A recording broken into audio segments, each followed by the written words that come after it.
Votre mission, si vous l'acceptez, vous introduire et participer à la compétition de distance du Mont Bouquet afin d'atteindre le temps convoité Gaulle. Voici la manche en question. Il s'agit d'une manche courte, mais ne vous y trompez pas, toute la difficulté réside dans l'adaptation de votre régime de vol. Le parcours alterne entre plaine et relief, et il serait risqué de céder à la surconfiance.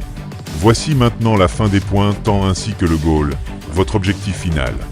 Ils sont relativement éloignés.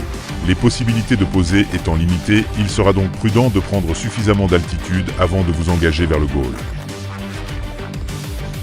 Au cours de votre mission, vous pourriez croiser des adversaires redoutables. Ne les sous-estimez pas malgré leur jeune âge, ils représentent une menace bien réelle. Vous seul pouvez les vaincre, l'agence compte sur vous. Voilà, compétition du Mont Bouquet, début d'installation, le ciel qui s'ouvre. Et il y aura 4 starts séparés de 20 minutes. Si vous passez juste après 13h50, vous êtes au premier start. Si vous passez juste après 14h10, vous êtes au deuxième start. Et vu les conditions difficiles du jour, on autorise le redécollage. Une fois que vous êtes parti du Mont Bouquet, c'est parti là. C'est trop tard par contre. Et merci Jean-Paul pour ce magnifique briefing. Je vais maintenant vous donner un peu plus de contexte personnel. 2025, c'est l'année où je décide de me mettre à la compétition. Alors c'est pas la meilleure année de par le faible nombre de compétitions organisées. J'arrive néanmoins à trouver une place en stage d'initiation à la compétition, la semaine juste avant la compétition du Mont Bouquet.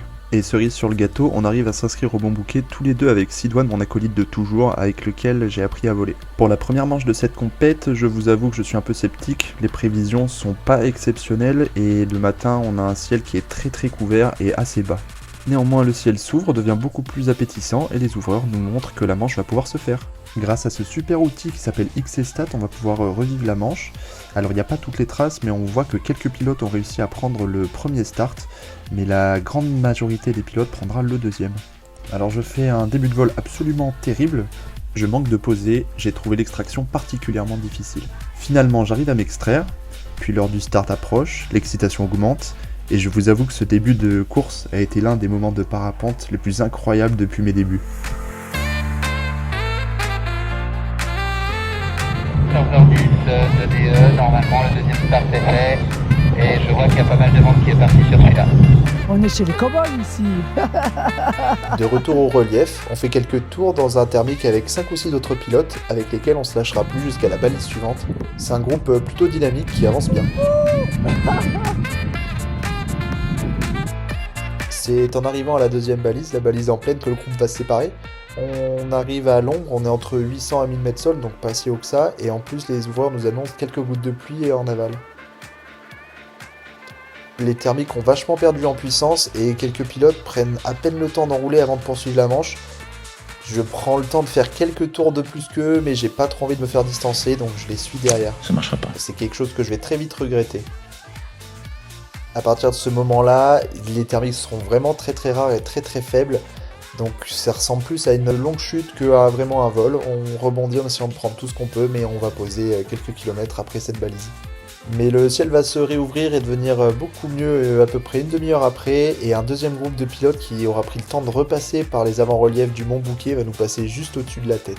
Malgré ça, on a quand même été très content de cette manche, et je vous avoue que je m'attendais pas à avoir un ressenti aussi long. Bien que le vol ait fait à peu près 2 heures, en ressenti j'ai l'impression d'avoir volé toute l'après-midi tellement que c'était intense. Et on se retrouve le lendemain pour la manche suivante.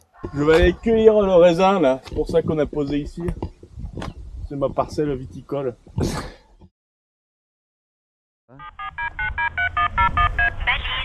de Saint-Sébastien, Saint-Paul-le-Jeune. On se retrouve donc le lendemain pour la deuxième manche, qui ne prendra pas son départ depuis le Mont Bouquet, mais depuis un autre déco situé un peu plus au nord-ouest, le déco de Saint-Sébastien. Les conditions annoncées sont meilleures que la veille, on a une meilleure nébulosité, avec du vent de nord-est assez marqué, surtout le matin. La manche se compose comme ceci, donc on a le déco orienté nord-est juste là, le start qui est situé un peu plus loin en plaine, et on a une première difficulté qui est marquée ici, c'est une grosse branche vent de travers pour aller chercher la première balise. Pourquoi elle a été faite de cette manière? C'est parce qu'en fait au sud de cet axe, à peu près ouest-est, on a une grosse zone où il y a beaucoup de bois et très peu de posés, donc les organisateurs ont voulu nous écarter de cette zone en nous orientant vers la plaine. Une fois la branche vent de travers passée, c'est tout droit jusqu'au goal, on descend la vallée poussé par le vent, on passe travers à l'est, et enfin le goal. Arrivé au déco, le vent est d'abord trop soutenu pour nous permettre de nous mettre en l'air, donc on attend un peu et puis finalement il vient à baisser mais devient très cyclique. En plus de ça, il n'y a pas énormément de place devant le déco pour nous permettre de nous mettre en attente entre deux cycles. Donc l'organisation a fait le choix d'une manche à temps mini, ça veut dire qu'il n'y a pas d'heure de start et que le temps se déclenche à partir du moment où on passe la balise de start. Plusieurs décollages sont d'ailleurs autorisés et on va en profiter.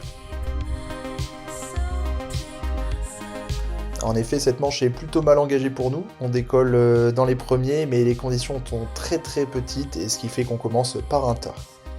Là, c'est le moment où le petit groupe arrive à s'extraire, mais moi je suis tout en bas de la grappe et j'arrive pas à les suivre, donc je décide d'aller poser. On se laisse pas abattre, on remonte dans une navette pour tenter un deuxième décollage qui s'avère un peu plus fructueux.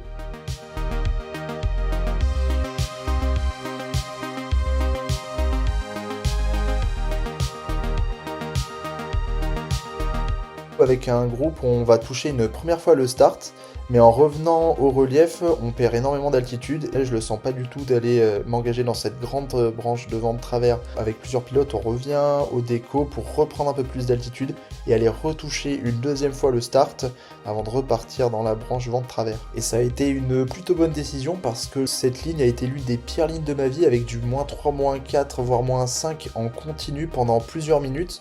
Là, j'étais persuadé que la manche allait s'arrêter là, mais heureusement, on arrive au niveau d'une petite clairière avec des très bons varios et on va pouvoir poursuivre la manche.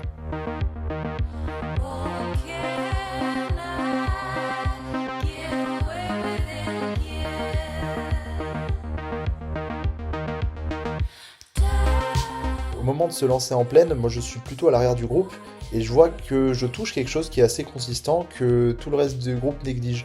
Je me dis que la plaine c'est quand même un peu plus incertain que le relief et je décide de me séparer du groupe quitte à les perdre en profitant de ce thermique là. C'est quelque chose qui me sera plutôt bénéfique pour la suite puisque je vais arriver à les rattraper et même à en dépasser la plupart.